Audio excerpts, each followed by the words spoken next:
Hi guys, making a pie today, and I got to thinking about old-fashioned pies, and so I thought that maybe I would get my little peaks going here, do a little series of some old-fashioned pies. Maybe this was meringue, but it's raw, but I won't eat it. Maybe something like choufleur pie, vinegar pie, sorbet pie, chess pie, buttermilk pie, sugar pies, different types of pies that's old-fashioned and stuff, and go over some history with it. Because a lot of those pies were created in the Great Depression, and a lot of them was created in the Appalachian Mountains by a lot of homemakers. So I think I'm going to do that. So that's part of what's going to be coming up between now and November probably. I'm going to do some different pies because I like to bake anyway, and I don't feel as guilty when I bake pies as I do whenever I bake cakes. So that's what we'll do. If you think that's a good idea, let me know in the comments down below. Anyway, see you later. God bless you guys. Thank you for watching, and give me a thumbs up if you like my video, and share if you are able to share.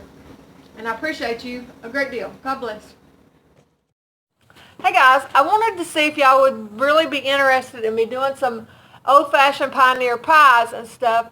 A lot of them that I'm thinking of, I'm pretty sure are probably in this book. I picked this book up several months ago. It's called Farm Journal's Complete Pumpkin Pie Cookbook, and it also gives a history of pies and different things about them.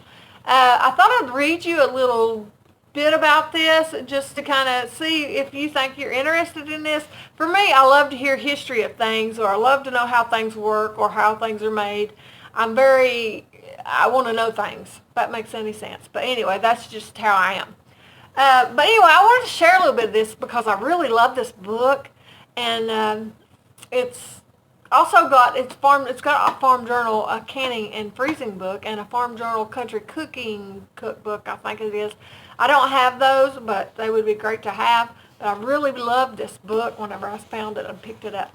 So I wanted to read a little bit of this to you and see if y'all are interested in me digging into this deeper, because with each pie, I know some of them in here, some of these pies, they'll give a brief history of that pie. But this here is a general pie in general, the pioneering of how pies came about. And sorry, that's my dryer going off. But I'll read a little bit of it and give me an idea in the comments whether you think you'll be interested in hearing more about these pies and us making these pies, actually. Pioneer pies.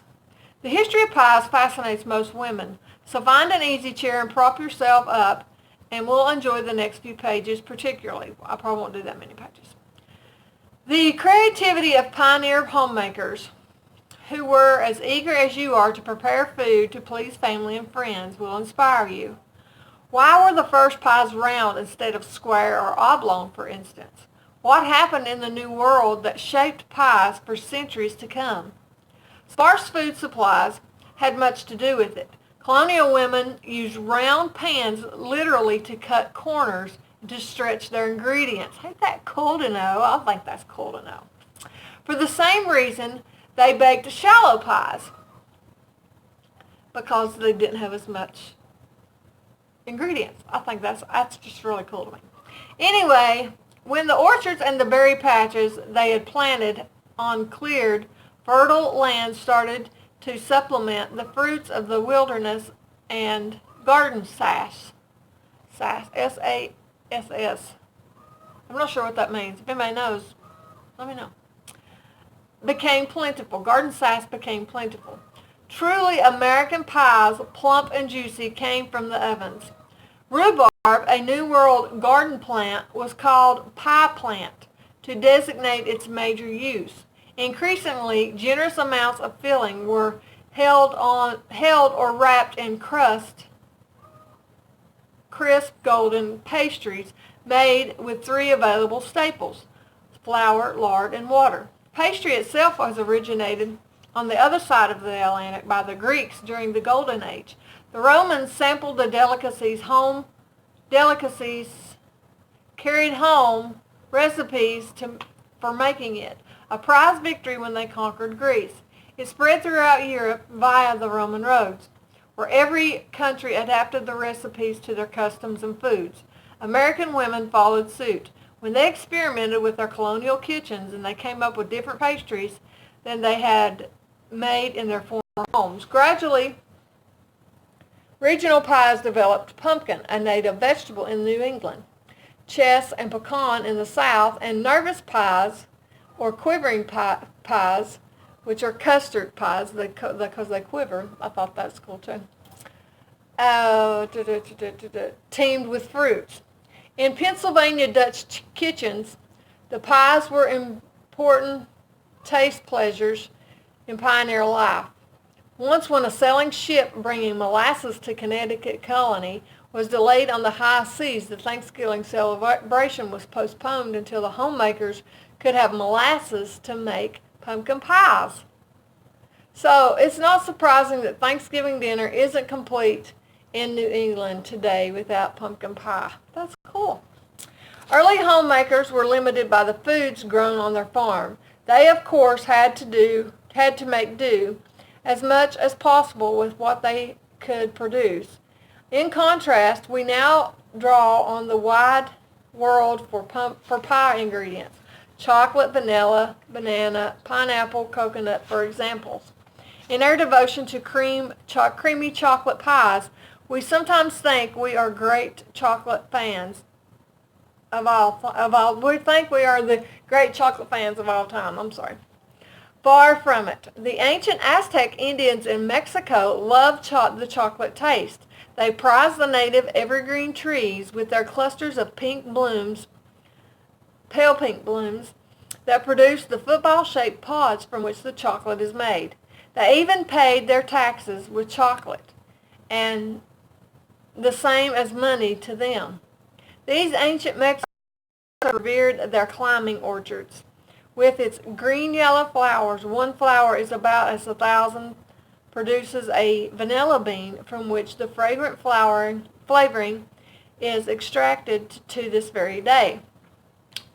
I never realized that either. I think that's cool. When pioneers traveled inland by waterway and in covered wagons, cherished pies recipes went along with them. But soon new pies also were created in log cabins and frontier homes. The Hoosier cream pie, for instance, which is in this book, it says, this is the pie in which the ingredients for the filling were mixed together in pastry-lined pans by fingers so deft that they did not tear the tender pastry. So, from pioneer beginnings to this very day, pie recipes have multiplied and kept multiplying. There is nothing static about pie recipes. Women continually adapt them to changing conditions and ingredients. Trained home economics in test kitchens and research business perfect techniques and ingredients. So anyway, I'll leave it at that. Y'all give me an idea whether you think you'd like for me to dip into this a little more and do some pie recipes, which I really do want to do some pie recipes regardless, and do some history behind them. So let me know what you think.